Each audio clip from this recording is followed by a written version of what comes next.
Hey everyone, and welcome back to the channel. Today, we're diving deep into something we all do, but maybe don't fully understand.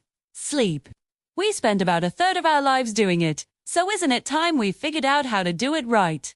Stick around, because by the end of this video, you'll have a completely new appreciation for your pillow, and a toolbox full of tips to get the best sleep of your life.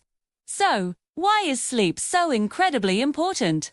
It's not just about resting your tired body. While you're dreaming, your brain is working overtime. It's like a diligent cleaning crew, sweeping away toxins that build up during the day. This process is crucial for preventing cognitive decline and keeping your mind sharp. Think of it as hitting the reset button for your brain every single night. Sleep is also when your memory consolidation happens. All the things you learned and experienced during the day get filed away and stored properly. This is why pulling an all-nighter before an exam is actually one of the worst things you can do. You might cram in the information, but without sleep, your brain doesn't have the chance to lock it in. You'll remember much more after a good night's rest. And it's not just your brain. Your entire body benefits. During deep sleep, your body repairs muscles, organs, and other cells. Growth hormone is released, which is vital for well growth in kids, but also for tissue repair in adults. Your immune system gets a massive boost, producing proteins that help you fight off infections. Ever notice how you're more likely to catch a cold when you're sleep deprived? Now you know why. But here's the problem. So many of us are struggling to get enough quality sleep. The constant glow of our screens, the pressure from work, the endless to-do lists. It all conspires to keep us awake. This isn't just about feeling a bit groggy the next day. Chronic sleep deprivation is serious business. It's linked to a higher risk of many health problems, including heart issues, high blood pressure, and trouble managing blood sugar. It can also wreak havoc on your mood, making you feel irritable, anxious, and emotionally fragile. So, let's talk about the stages of sleep, because it's not just one big block of unconsciousness. It's a fascinating journey. When you first drift off, you enter light sleep. Your muscles relax, your heart rate slows. This is stage 1 and 2 of what we call non-REM sleep. It's easy to be woken up during this phase. Then, you transition into the magic zone, deep sleep, or stages 3 and 4. This is where the heavy-duty physical repair and brain cleaning happens. It's much harder to be awakened from deep sleep, and if you are, you'll feel super disoriented. This stage is absolutely critical for feeling rested and refreshed in the morning. After deep sleep, something amazing happens. You cycle into REM sleep, which stands for rapid eye movement. Your brain activity ramps up to levels similar to when you're awake. Your eyes dart back and forth behind your eyelids, and this is when your most vivid dreams occur. Your body is essentially paralyzed, which is a clever safety mechanism to stop you from acting out your dreams. REM sleep is crucial for emotional regulation and memory consolidation. Throughout the night, you cycle through these stages light, deep, and REM about 4 to 6 times, with each cycle lasting around 90 minutes.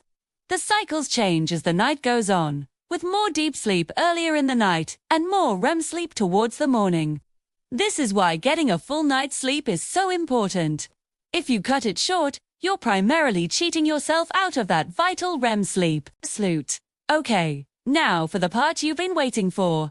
How can we actually improve our sleep? Let's build your ultimate sleep toolkit. I call this sleep hygiene. First, consistency is king. Try to go to bed and wake up at the same time every single day, even on weekends. Yes, I know it's tempting to sleep in, but a consistent schedule reinforces your body's natural sleep-wake cycle, also known as your circadian rhythm. Think of it like training a muscle. The more consistent you are, the stronger it gets. Second, create a sleep sanctuary. Your bedroom should be cool, dark, and quiet. Invest in some good blackout curtains. They are a game changer. If you live in a noisy area, consider a white noise machine or earplugs. The ideal temperature for sleep is actually quite cool, somewhere between 60 and 67 degrees Fahrenheit, or 15 to 19 degrees Celsius. Your body temperature naturally drops to initiate sleep, and a cool room helps this process along. Third, the dreaded blue light. The light from our phones, tablets, and computers is a major sleep disruptor. It tricks your brain into thinking it's still daytime, suppressing the production of melatonin, the hormone that tells your body it's time to sleep. My biggest tip here is to establish a digital curfew.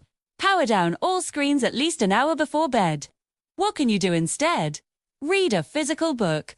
Listen to a calming podcast or some relaxing music. Meditate, journal. Anything that helps you wind down without a screen in your face. Fourth, watch what you eat and drink. Avoid big meals, caffeine, and alcohol close to bedtime. Caffeine is a stimulant, and its effects can last for hours. So that afternoon coffee might be the reason you're staring at the ceiling at midnight. And while alcohol might make you feel drowsy initially, it actually disrupts your sleep cycle later in the night, particularly REM sleep, leaving you feeling unrested. Light, healthy snack is fine if you're hungry, but give your digestive system a break before bed. Fifth, get moving during the day. Regular physical activity can significantly improve your sleep quality. It helps reduce the time it takes to fall asleep and decreases the amount of time you lie awake in bed during the night. Just try to avoid intense exercise too close to bedtime, as it can be stimulating for some people. A gentle evening walk or some light stretching, however, can be incredibly beneficial. Let's also talk about your mindset. If you're lying in bed worrying about not being able to sleep, you're creating a cycle of anxiety that makes sleep even harder to find. If you find yourself awake for more than 20 minutes, get out of bed. Go to another room and do something relaxing in low light, like reading or listening to quiet music, until you start to feel sleepy again.